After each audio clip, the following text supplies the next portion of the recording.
மட்டக்களப்பில் இடம்பெற்ற கொள்ளை மற்றும் கொலை சம்பவத்துடன் தொடர்புபட்ட சந்தேக நபர்களுக்கு ஆதரவாக சட்டத்தரணிகள் எவரும் முன்னிலையாக கூடாது என்பதை வலியுறுத்தியும் குறித்த சம்பவத்தினை நீதியை நிலைநாட்டுமாறு வலியுறுத்தியும் இன்றைய தினம் கொக்கட்டிச்சோலை நகரில் கவனஈர்ப்பு ஆர்ப்பாட்டம் ஒன்று முன்னெடுக்கப்பட்டது. மண்முனை தென்மேற்கு பிரதேச சபை தவிசாளர் இளையதம்பி கிரேஷ்குமாரன் தலைமையில் மண்முனை தென்மேற்கு பிரதேச முச்சக்கரவண்டி உரிமையாளர் நலன்புரி கூட்டுறவு சங்கத்தின் ஏற்பாட்டில் குறித்த ஆர்ப்பாட்டம் முன்னெடுக்கப்பட்டது. கடந்த 20ஆம் தேதி கொக்கட்டிச்சோலை போலீஸ் பிரிவுக்குட்பட்ட நெல்லிக்காடு வயல் பகுதியில் கிணற்றிலிருந்து பெண்ணொருவரும் இன்னும் ஒரு பெண்ணின் சடலமும் மீட்கப்பட்ட சம்பவம் தொடர்பில் மட்டக்களப்பில் தொடர்ச்சியாக இடம்பெற்று வந்த பாரிய கொள்ளை சம்பவமும் அத்துடன் தொடர்புபட்டதான கொலை விடயமும் கண்டுபிடிக்கப்பட்டு பிரதான சந்தேக நபர்கள் 3 அடங்கிய 5 பேர் போலீசார் கைது செய்யப்பட்டனர். கடந்த மார்ச் 23ஆம் தேதி மட்டக்களப்பு நீதவான் முன்னிலையில் ஆஜர்படுத்தப்பட்ட இவர்களில் பிரதான சந்தேக நபர்கள் 3வரையும் 4 நாட்கள் போலீஸ் காவலில் வைத்து விசாரிப்பதற்கும் மற்ற இருவருக்கும் எதிர்வரும் 27ஆம் தேதி வரையும் விளக்கமறியலில் வைப்பதற்கான உத்தரவும் பிறப்பிக்கப்பட்டது. நாளைய 27ஆம் தேதி குறித்த வழக்கு நீதிமன்றத்தில் எடுத்துக் கொள்ளப்படவுள்ள நிலையில் இத்தகைய கொடூரங்களை நிகழ்த்திய சந்தேக நபர்களுக்கு ஆதரவாக சட்டத்தரணிகள் எவரும் முன்னிலையாக கூடாது எனவும் சந்தேக நபர்களுக்கு உரிய தண்டனை வழங்கப்பட வேண்டும் என்பதையும் வலியுறுத்தியும் மாவட்டத்தில் இனிமேல் இவ்வாறான குற்றங்கள் இடம்பெறா வண்ணம் போலீசார் துரித கதியில் நடவடிக்கைகளை முன்னெடுக்க வேண்டும் என்பதை வலியுறுத்தி குறித்த போராட்டம் முன்னெடுக்கப்பட்டது. இதன்போது துணை போகாதே கொலை குற்றவாளிகளுக்கு துணை போகாதே, போராடுவோம் போராடுவோம், நீதி கிடைக்கும் வரை போராடுவோம், பாதிக்கப்பட்டவர்களுக்கு நீதி வேண்டும், நீதியை நிலைநாட்ட அநீதிக்கு எதிராக கிளர்ந்தெழுவோம், கை வைக்காதே, பெண்கள் மீதும் சிறுவர்கள் மீதும் கை வைக்காதே, வழங்கு விரைவாக நீதியை வழங்கு போன்ற வாசகங்களை ஏந்தியவாறு கொக்கட்டிச்சோலை பட்டிப்பளை சந்தையில் இருந்து பிரதேச சபை வரையில் பேரணியாக இடம்பெற்று பிரதேச சபையின் முன்பாக ஆர்ப்பாட்டம் முன்னெடுக்கப்பட்டு நிறைவு செய்யப்பட்டது. இதேவேளை இச்சம்பவம் தொடர்பில் வழங்கப்படுகின்ற நீதியானது இனிவரும் காலங்களில் இதுபோன்ற சம்பவங்கள் இடம்பெறாதமையை உறுதிப்படுத்தும் விதமாக இருத்தல் வேண்டும் எனவும் இச்சம்பவத்தினால் பொதுமக்கள் முச்சக்கரவண்டி சாரதிகளுக்கிடையிலான அந்நியோன்யம் இல்லாமல் போய்விட்டதாகவும் மக்கள் சந்தேகத்துக்கு கண்கொண்டு தங்களை பார்ப்பதாகவும் இதனால் முச்சக்கரவண்டி சாரதிகள் பெரிதும் பாதிப்பினை எதிர்கொண்டு வருவதாகவும் தெரிவிக்கப்பட்டதுடன் சந்தேக நபர்கள் தொடர்பில் முறையான விசாரணைகள் மேற்கொள்ளப்பட்டு வழங்கப்படுகின்ற தண்டனைகள் மூலம் மேற்சொன்ன சந்தேகங்களை நிவர்த்திக்க வழி செய்ய வேண்டும் எனவும் இதன்போது மண்முனை தென்மேற்கு பிரதேச முச்சக்கரவண்டி உரிமையாளர் நலன்புரி கூட்டுறவு சங்கத்தினர் கோரிக்கை முன்வைத்தனர். குறித்த ஆர்ப்பாட்டத்தில் பிரதேச சபை தவிசாளர், பிரதி தவிசாளர், உறுப்பினர்கள், ஆட்டோ சங்க பிரதிநிதிகள், பொது அமைப்புகளின் பிரதிநிதிகள், பொதுமக்கள் என பலரும் கலந்து கொண்டிருந்தவை குறிப்பிடத்தக்கது.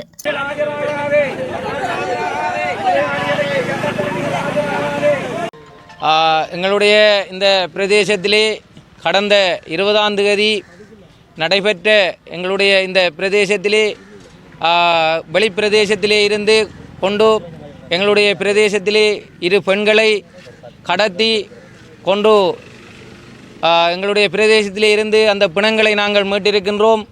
ஆகவே இனிவரும் காலங்களிலே எங்களுடைய பிரதேசங்கள் மட்டுமல்ல இந்த மாவட்டத்திலே கூட இப்படியான சம்பவங்கள் நடைபெறக்கூடாது என்பதை நாங்கள் இந்த இடத்திலே எங்களுடைய ஆட்டோ உரிமையாளர்களும் எங்களுடைய பிரதேச சபையினர்களும் நாங்கள் எங்களுடைய தொழில்களையும் மக்களினுடைய பாதுகாப்பையும் உறுதிப்படுத்த வேண்டிய ஒரு தேவை இருக்கின்றது. ஆகவே இந்த கொலைகாளிகளுக்கு எந்தவிதமான தயவு தாட்சாணியமும் அன்றி இந்த நீதியை வழங்க வேண்டும் என்று கேட்டுக்கொள்வதோடு அது மட்டுமல்ல, நாங்கள் எங்களுடைய நீதிமன்றங்களை இறைவனுக்கு அடுத்ததாக நாங்கள் பார்க்கின்றோம். அந்த வகையிலே அந்த நீதிமன்றங்களினூடாக தகுந்த தண்டனைகள் வழங்கப்படும் என்பதை நாங்கள் எதிர்பார்க்கின்றோம். இருந்தபோதும் நாங்கள் இந்த கௌரவமான சட்டத்தரணிகளுக்கு அன்பான வேண்டுகோளாகவும் மக்களினுடைய இறையாண்மையை பாதுகாப்பதற்காகவும் அவர்களிடம் ஒரு வேண்டுகோளை விடுக்கின்றோம். இந்த கொலைகாளிகளுக்கு எதிராக, இந்த கொலைகாளிகளுக்கு ஆதரவாக யாருமே ஆஜராக வேண்டாம் என்று எங்களுடைய இந்த பிரதேச மக்கள் சார்பாகவும் இந்த எங்களுடைய ஆட்டோ உரிமையாளர்களினூடாக நாங்கள் இதை கேட்டுக்கொள்கின்றோம். ஏனென்று சொன்னால் இந்த கொலையாளிகள் தப்பிக்கப்படுகின்ற போது மீண்டும் இந்த பிரதேசத்திலே இந்த கொலைகள் நடைபெறுவதற்கான சந்தர்ப்பங்களும் வாய்ப்புகளும் அவர்களுக்கு வழங்கப்படும் என்பதை நாங்கள் இந்த இடத்திலே நினைவு கூற கடமைப்பட்டிருக்கின்றோம். ஆகவே தயவு செய்து இப்படியான சம்பவங்கள் இனிவரும் காலங்களிலே நடக்காதவாறும் இந்த எங்களுடைய பாதுகாப்பு போலீசார் அதற்கான விசாரணைகளை மேற்கொள்ள வேண்டும். தகுந்த அவர்கள் ஊடாக அவர்களுக்கு பின்தளத்திலே இருக்கின்றவர்களையும் கைது செய்து இந்த மக்கள் முன்னே வெளிக்கொண்டு வர வேண்டும் என்பதை நான் கேட்டுக்கொள்கின்றேன்.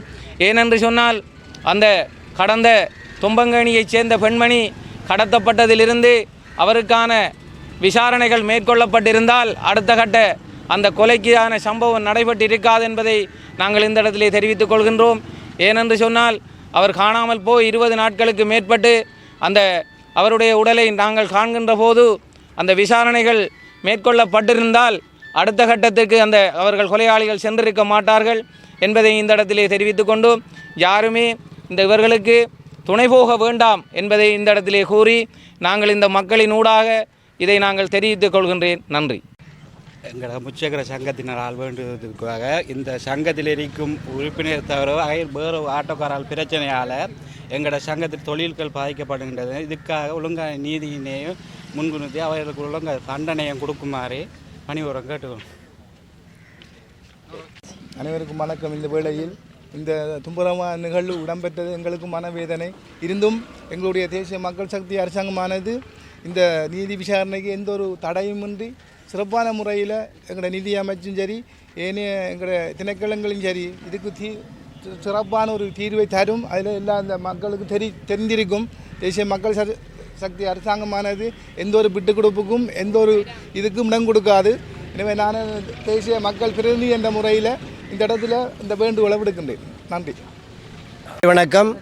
எங்களுடைய படுவாங்கரை பெருநிலப்பரப்பிலே கடந்த 20ஆம் தேதி நடைபெற்ற இந்த தும்பியல் சம்பவமானது எங்களுடைய எல்லா மக்களுடைய உணர்வுகளையும் மறுபக்கத்துக்கு திருப்பி இருக்கின்றது. அப்படிப்பட்ட கொலையாளிகள் எங்களுடைய பிரதேசத்தில் இருந்து கொண்டு அந்த பெண்மணியும் அதற்கு பின்னால் உடந்தையாக இருந்து இந்த மீடியா மூலம் நாங்கள் பார்க்கின்ற வேளையிலே அந்த பெண்ணும் இந்த கொலைக்கு எந்த அளவுக்கு உறுதுணையாக இருக்கின்றார். எனவே இந்த கொலையாளிகளுக்கு கொடுக்கின்ற தண்டனை மூலமாக எங்களுடைய பிரதேசம் விடுபெற வேண்டும். இந்த நீதியை நிலைநாட்டுகின்ற இந்த நாட்டினுடைய நீதித்துறை சார்ந்த நீதவான்களும் அதேபோன்று எங்களுடைய சட்டத்தரணிகளும் இந்த தீர்வுக்கு இந்த கொலையாளிகளுக்கு கொடுக்கின்ற தண்டனை மூலமாக எங்களுடைய பிரதேசம் விடுபெற வேண்டும். எங்களுடைய படுவாங்கரை பெருநிலப்பரப்பிலே நடைபெற்று கொண்டிருக்கின்ற இந்த கொலை சம்பவங்களையும் அந்த குழந்தையை தெருவிலே வீசுகின்ற சம்பவத்தையும் அவர்கள் அந்த கொலையாளிகளுக்கு எந்த விதமான எங்களுடைய ஆட்டோ சங்கத்தினர் இன்று உணவில்லாமலே தவிக்கின்றார்கள். எந்த ஒருவரும் அந்த ஆட்டோவில் ஏறுவதற்கு முன்வருகின்றார்கள் இல்லை.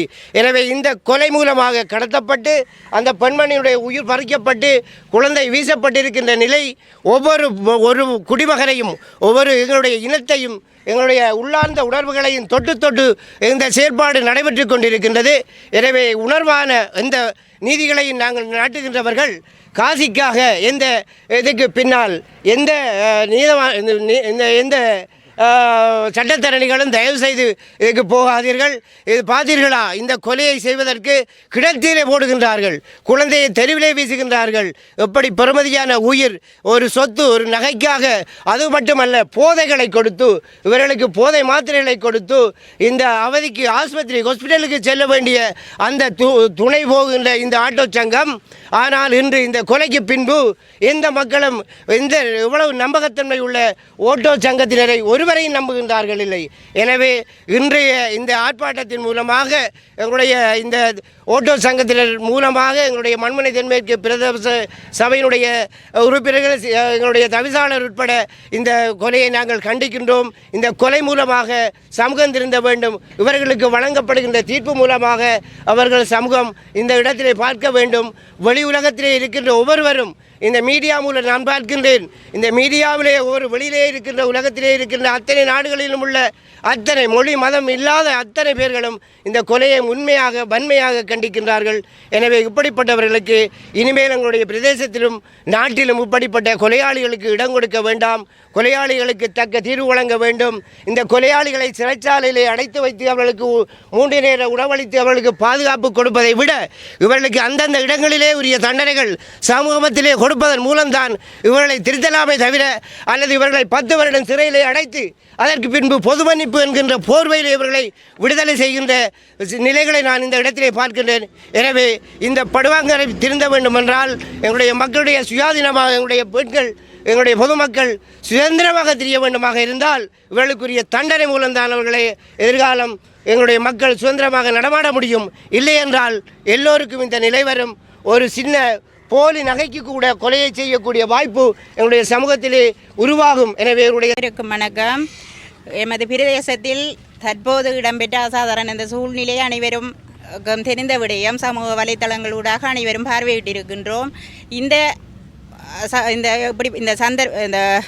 நடந்த இந்த நிகழ்வுக்கு நாங்கள் பிரதேச சபையூடாகவும் பெண்கள் பிரதிநிதி என்ற ரீதியில் நாம் இதனை கண்டிக்கின்றோம், வன்மையாக கண்டிக்கின்றோம். அத்தோடு சிறுவர்கள் பெண்கள் அனைவருக்கும் பாதுகாப்பு வழங்க வேண்டும்.